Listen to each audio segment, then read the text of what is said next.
yang kombinasi antara Syafiq Kai dengan Shahnaz Ahmad ni boleh katakan memang menjadilah.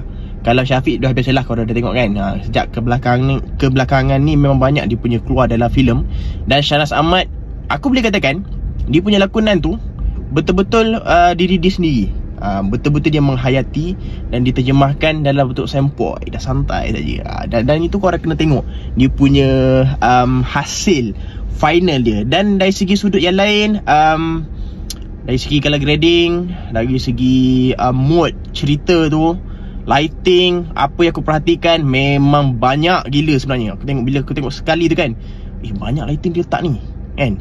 Dah lah lighting merah, ada lighting yang hijau biru lagi apa tu kan, banyak dia letak. Tapi itulah, dia berjaya menghasilkan mood dalam filem tu. Dan ditambah dengan lakonan.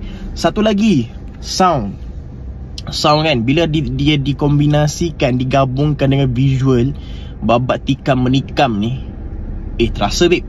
Aku pun terasa nak bila satu lagi message yang mungkin Syafiq Yusof ni bila banyak bermain dengan message yang tersirat juga. Walaupun kita nampak message yang secara kasar, tapi ada message secara tersirat. Contoh, kalau masuk opening dekat scene jam tu, jalan jam tu kan ada kan penjahat tertikam Pablo kan.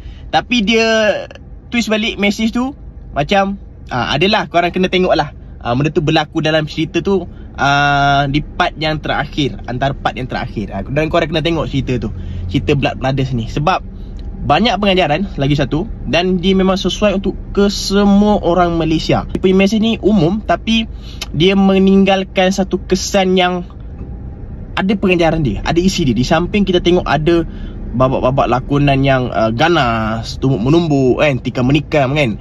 Tapi apa aku boleh cakapkan, filem ni memang bakal box office dan top 5 lah kalau untuk scope production di bawah arahan Yusof Haslam Brothers ni kan.